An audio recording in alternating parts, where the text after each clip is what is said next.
Hello and happy Wednesday. Welcome back to Encouraging Talks. We'll call this the afternoon edition. If you haven't watched my recent video, the time has changed for Encouraging Talks, but I appreciate you so much for joining me today.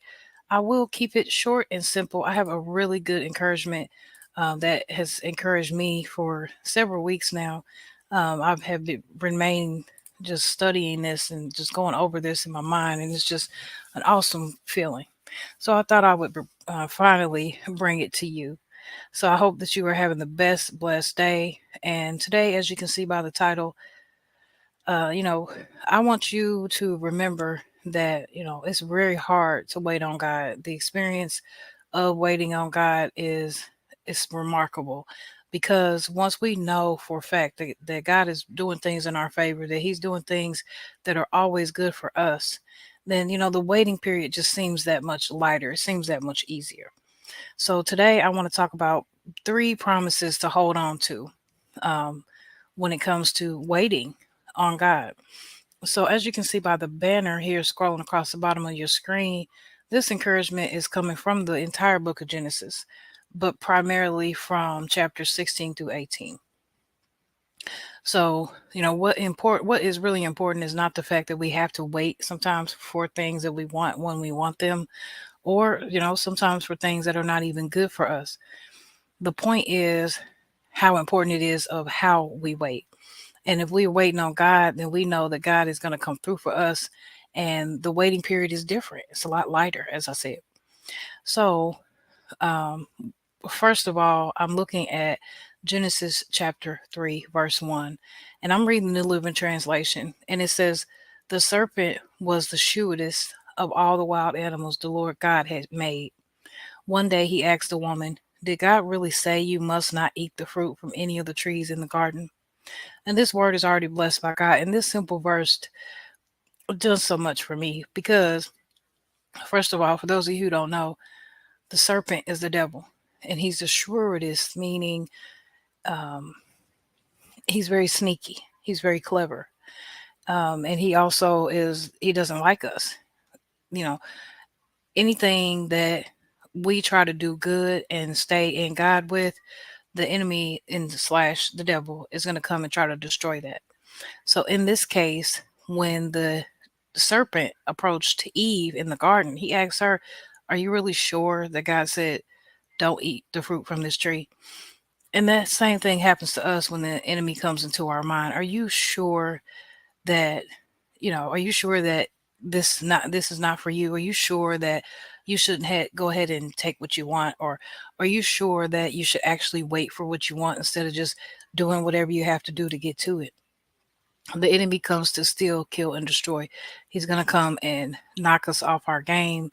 And, if we know that the opposite is true because of Christ, that everything is in fact working together for our good, then we won't let those doubts of the enemy get into our minds. And that's the main thing that happens when we're waiting for what we want or what we're waiting for. Sometimes we get anxious, sometimes we get angry, sometimes we get overwhelmed, and we don't understand that there's a reason for the wait, because God is strategic. He has our life planned. He knows our life before we do, and we just have to sit back and trust him. But it's easier said than done, especially when you have that enemy trying to come into your head and make you think otherwise. So the first promise to hold on to is that God will do what he said he will do, regardless of how impossible it may seem.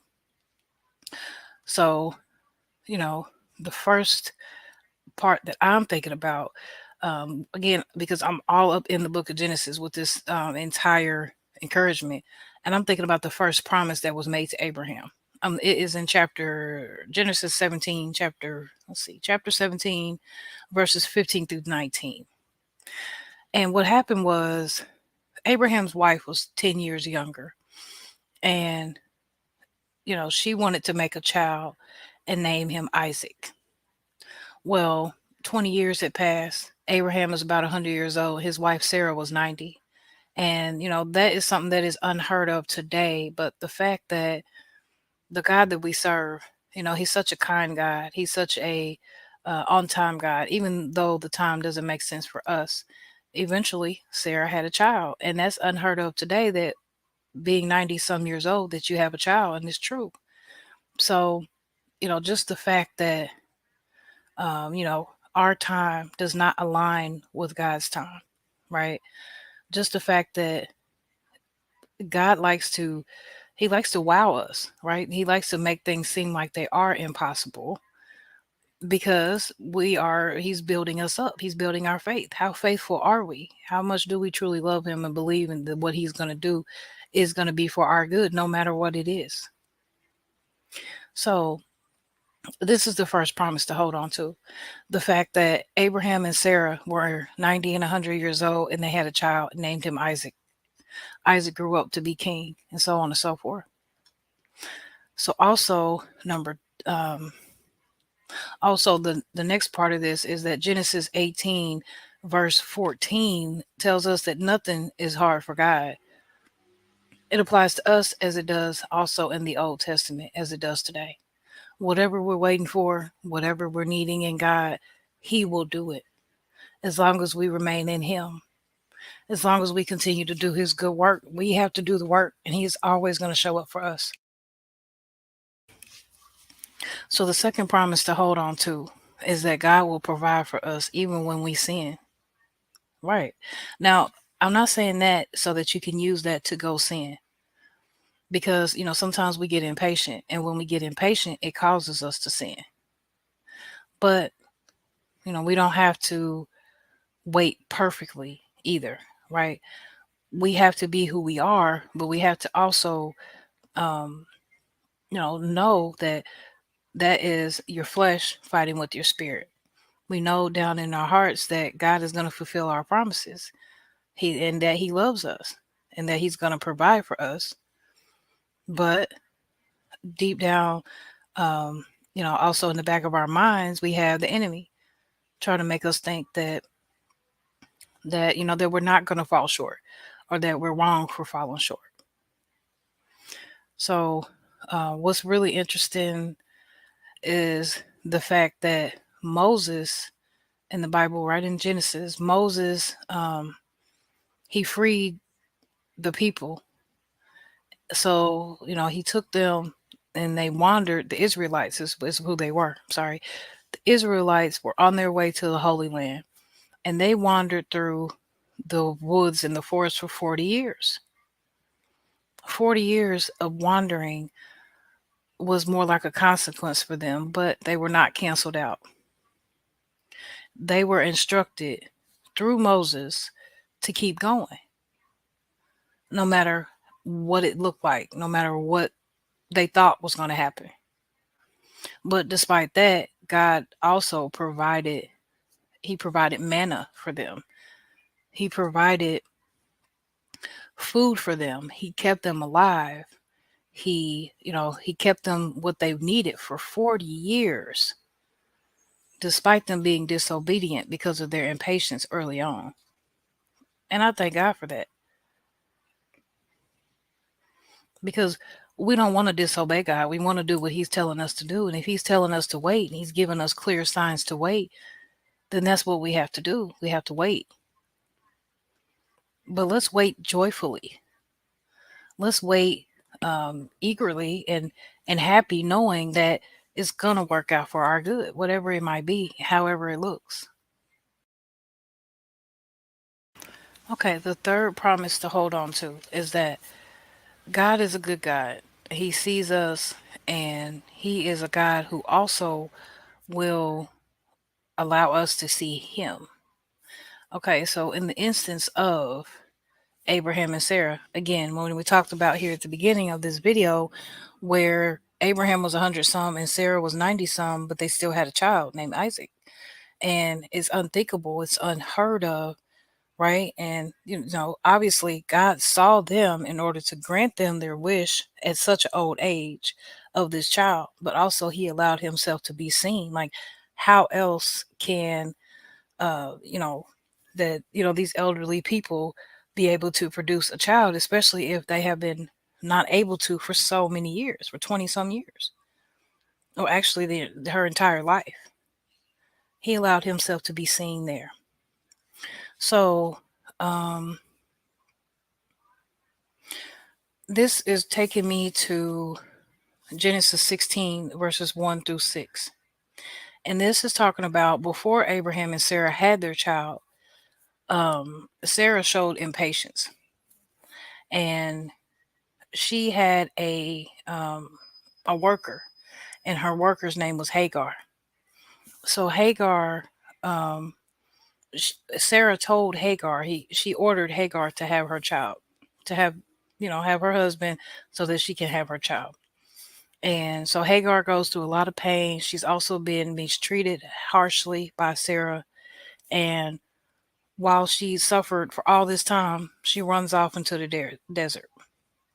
And when she ran off into the desert, God met her there, and he allowed himself to be seen to her.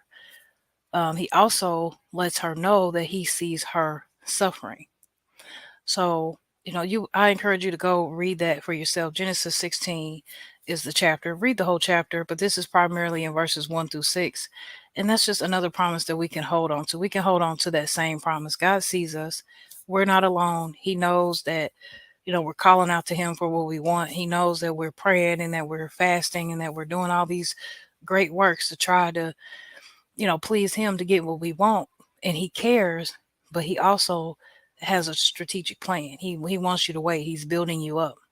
And if we really look at the different areas of life, we can also see God in them as well. For instance, the nature right outside, just waking up this morning with breath in your body. How'd that even happen? Um, like literally praying for something and seeing the works of it immediately. That is all of him showing himself to us. And when we open our Bible and we randomly come to a verse that, really touches our heart or really meets us where we are in the moment, then we know even the more that, God is showing himself to us through his word. Okay. Also, again, where God is making himself seen is in, again, chapter 16 of Genesis, verse 13, where Hagar is like, let me see, it actually says, she said, "You are the God who sees me." She also said, "Have I truly seen the one who sees me?"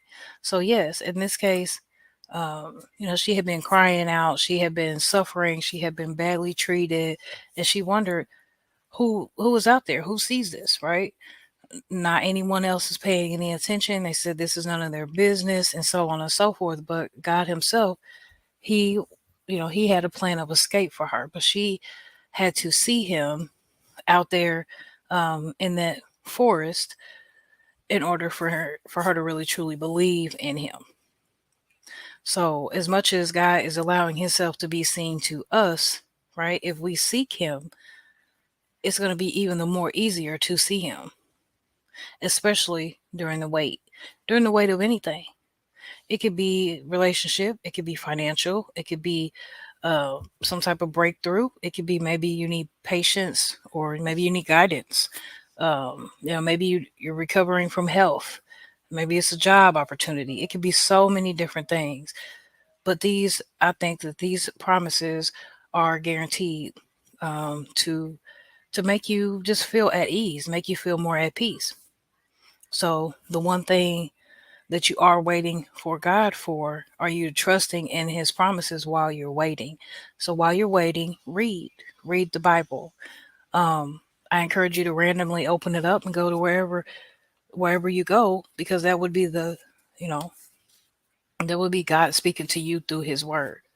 Otherwise, check out the chapter Genesis, because there's so many great stories there, and really in particularly how God he's a God of miracles. He's a God of wonders.